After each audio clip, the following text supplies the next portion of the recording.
Nvidia's stock price has gone up 150% in 2024 alone. And this is Nvidia's stock price since 2014. What you just saw was an almost unprecedented 320 times increase on an already well-known and established billion-dollar company. In just a few years, Nvidia has gained the value of Meta, Tesla, Netflix, AMD, and Intel combined. And despite Nvidia experiencing this massive 320 times increase in value, this undoubtedly marks an internal disaster at the company. Own Nvidia, don't trade it. That's been my mantra for ages now, and it's one of the best calls of my lifetime. Nvidia has overtaken Microsoft and Apple to become the world's most valuable company. Nvidia shares once again powering higher in the wake of that blockbuster earnings report last week. The stock up more than 100% year to date. Nvidia was first founded in 1993 with the purpose of producing new types of chips that could do what normal processors could not.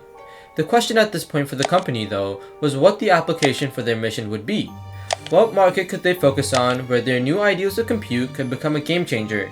Coincidentally, at the same point in time, the video game market was beginning to grow and was held back by the process of creating visually appealing graphics at a cheap cost. The industry practice for 3D graphics at that point was to use million-dollar image generators hosted in Silicon Valley by large corporations. The average gamer obviously did not have access to $1 million setup at home and therefore didn't have access to the same graphics capabilities. Well, light here was a multi-billion-dollar opportunity for whichever company could fix this problem and democratize graphics processing. This was Nvidia's calling, from which they created an industry from a non-existent one. After facing a rocky start and almost nearing the end of the road with 6 to 9 months left, they produced the first ever GPU and the first installment in the iconic GeForce series, the GeForce 256 back in 1999. Being the first consumer graphics card that implemented hardware transforms and lighting, it revolutionized the 3D gaming scene so that games like this, and this could have hyper-realistic visuals. Nvidia's newly found position at the top of the graphics computer market gave them a source of revenue to keep investing in their technologies. What many didn't know, however, was that Nvidia was staking its bet on other technologies and AI as far back as 2006. Even back then, the company was investing heavily on producing industry-specific software to support the early researchers of AI and GPU compute. One of their first investments was CUDA, Nvidia's parallel computing platform typically used for video games. Nvidia not only developed it for video games, but made it as flexible as possible to meet the needs of researchers who needed it for similar compute power. The current, almost instantaneous rise in popularity and stock of Nvidia was the result of careful planning and strategic investments by the company. Okay, ladies and gentlemen, what we got here is the world's largest graphics card.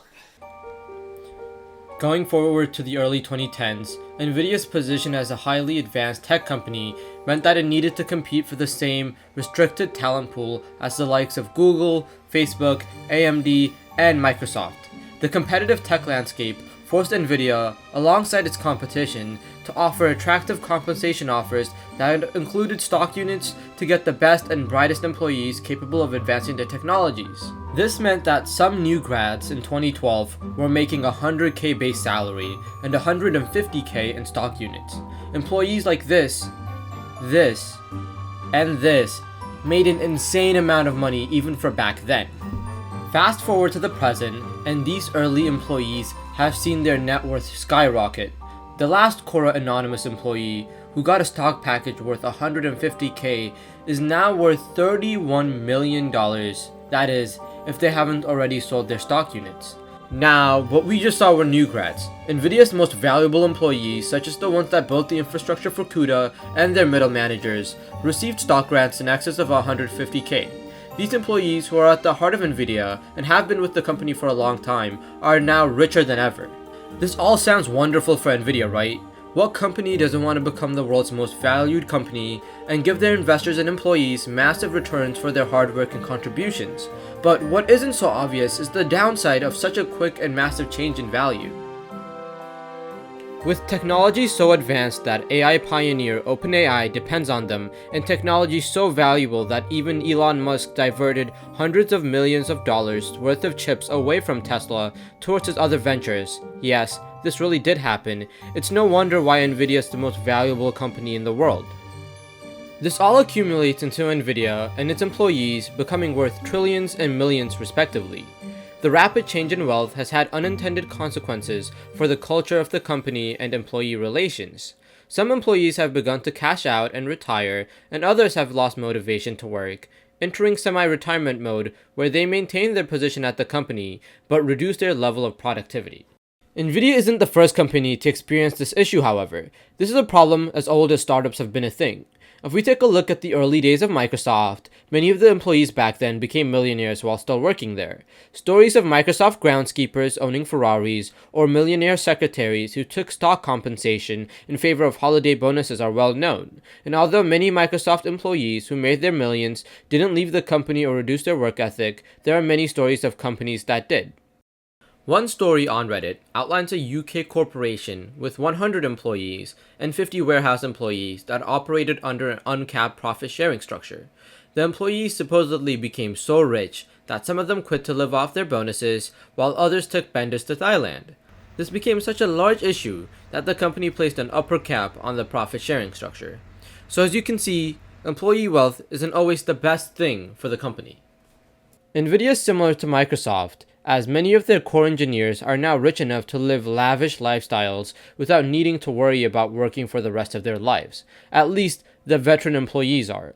While these older employees maintain their wealth and work less and less, the new and eager employees are coming into realization with the fact that Nvidia will most likely not double or triple in value again. The wealth disparity between these two groups means that the veteran employees satisfied by their financial security and freedom lack the drive to continue working hard, while newer employees are demotivated by the wealth gap in their employment environment.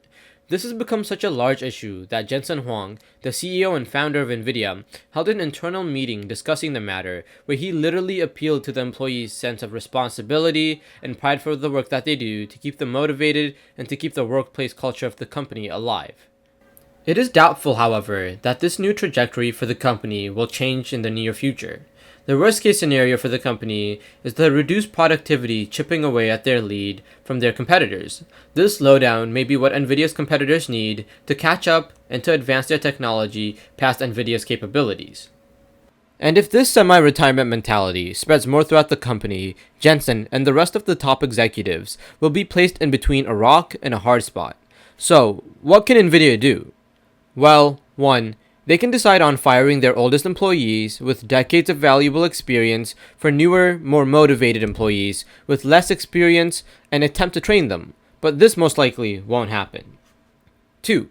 Nvidia can also count on a large portion of their past employees staying and working out of loyalty for the company and a workplace culture that can't be found anywhere else. Nvidia is currently ranked number 2 by Glassdoor for best places to work in 2024, partially due to the culture and accepting environment, but also partially due to the rapid increase in stock. The stakes for the company are high, and its ability to manage this internal challenge will be crucial for its future dominance in the AI sector and ever-growing expansion into the fields of AI. So you might be wondering, will Nvidia make it through this? Probably yes. But they will have to take proactive action to set their company on the right path. But if any company is suited to handle such a challenge, it would be Nvidia, under the leadership of Jensen Huang, the man in the leather black coat.